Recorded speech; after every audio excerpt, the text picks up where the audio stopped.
यानी दुख सहन भी वो कर रहे हैं और बलिदान के लिए भी तैयार है। आगे देखते हैं।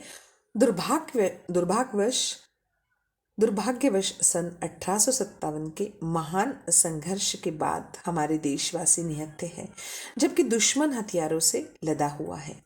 आज के इस आधुनिक युग में निहत्थे लोगों के लिए हथियारों और एक आधुनिक सेना के बिना आज़ादी हासिल करना नामुमकिन है।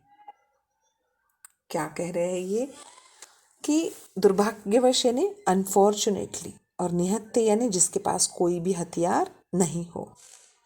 आप सब जानते हैं कि भारत गरीब देश है। सैनिकों के लिए रणभूमि में जितनी भी सामग्री पहुंचानी थी उतनी भारतीयों के पास नहीं थी।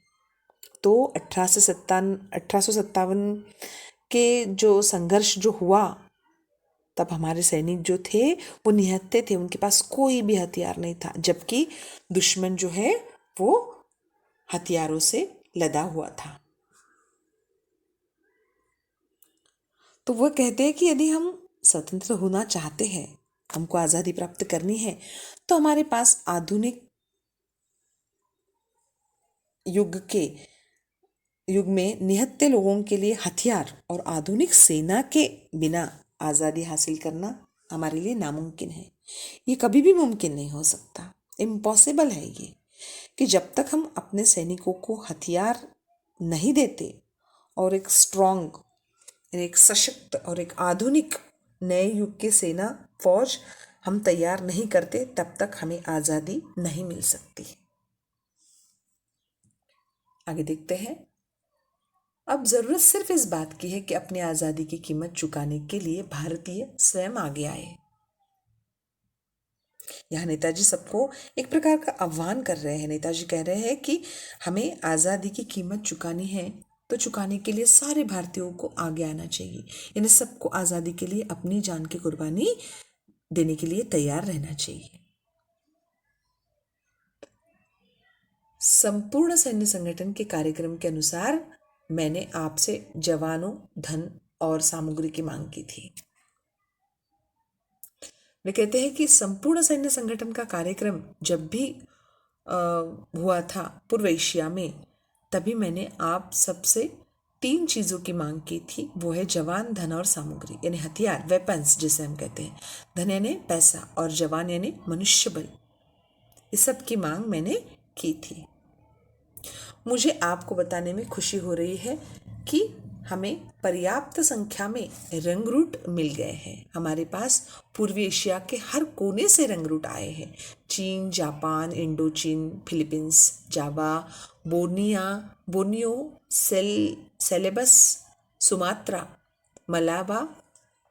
मलाया, थाईलैंड और बर्मा से। तो पर्याप्त का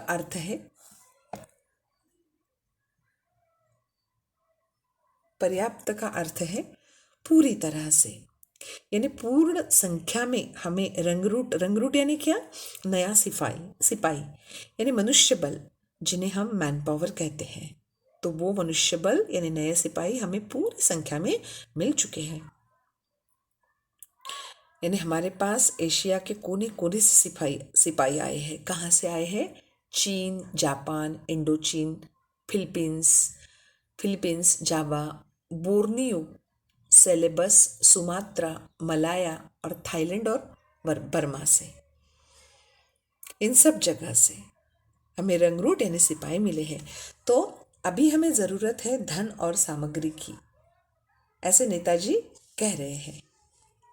आपको और अधिक उत्साह एवं ऊर्जा के साथ जवानों, धन तथा सामग्री की व्यवस्था करते रहना चाहिए। नेताजी कहते हैं कि आपको और अधिक उत्साह से, यानी और अधिक जोश में आकर जवान, धन तथा सामग्री की व्यवस्था करते रहनी चाहिए। विशेष रूप से आपूर्ति और परिवहन की समस्याओं का संतोषजनक समाधान होना चाहिए। सबसे बड़ी समस्या युद्ध भूमि में जवानों और सामग्री की कुमक पहुंचाने की है। यदि हम ऐसा नहीं करते तो हम मोर्चे पर अपनी कामयाबी को जारी रखने की आशा नहीं कर सकते। नहीं हम भारत के आंतरिक भागों तक पहुंचने में कामयाब हो सकते हैं। तो ये क्या कह रहे हैं? आपूर्ति, आपूर्ति का अर्थ है पूरा करना, कि विशेष रूप से इन सब जवान, धन और सामग्री को पूर्ण करना चाहिए। और परिवहन की जो समस्या है, परिवहन है ना ट्रांसपोर्ट, तो परिवहन की ये जो समस्या है, आपको लगेगा कि परिवहन की समस्या यहाँ कैसे हो सकती है, पर तब थी जब रणभूमि में युद्ध शुरू रहता था। तब सैनिकों के लिए सामग्री और खाने पीने की चीज़ों के लिए ट्रांसपोर्ट की ज़रूरत होती थी, परिवहन की ज़रूरत होती थी। तो संतोषजनक है ना, जिसे हमें खुशी या समाधान मिले, ऐसा ट्रांसपोर्ट या ऐसा परिवहन हमारे पास होना चाहिए। और वे कह रहे हैं कि हमारी सबसे बड़ी समस्या यह है कि जब रणभूमि में जवान लड़ते हैं तब उनके लिए सामग्री की कुमक, कुमक यानी जिसे जिसे हम कहेंगे कि सहायता, मदद कह सकते हैं, तो सामग्री पहुंचाने के लिए हमारे पास सफिशिएंट ऐसा परिवहन नहीं रहता है पूर्ण रूप से। यही हमारी समस्या है जो हमको दूर करनी चाहिए। साथ ही साथ वो कहते हैं कि यदि हम ऐसा नहीं करते तो हम मोर्चे पर अपनी कामयाबी को जारी रखने की आशा नहीं कर सकते, नहीं हम भारत के आंतरिक भागों तक पहुंचने में कामयाब हो सकते हैं। तो वे कहते हैं कि हमारी जो समस्याएं है, जो प्रॉब्लम्स है, उसे अगर हम जल्दी से जल्दी सॉल्व नहीं कर सकते हैं तो हम कामयाबी पाने की आशा नहीं कर सकते, और अगर हम इसे सॉल्व करते हैं तो हम कामयाबी पाने की आशा भी रख सकते हैं।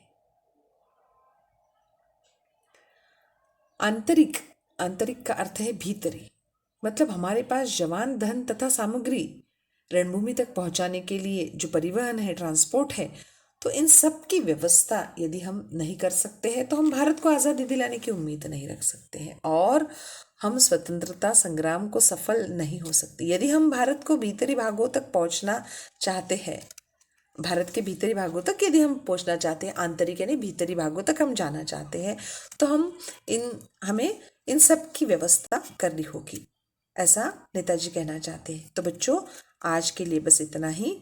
अब मिलते हैं अगली तासिका में। बच्चों, आपको पाठ अच्छी तरह से पढ़ना है, पूरा पाठ पढ़ो ताकि कठिन शब्द आपको ध्यान में आए कि कठिन शब्द कौन से हैं, और उन्हें रेखांकित करके रखो ताकि आप उसके जो अर्थ है वो मुझे पूछ सके। इसके बाद का जो पाठ है हमारा, वो हम अगली तासिका में सीखेंगे। तब तक के लिए धन्यवाद।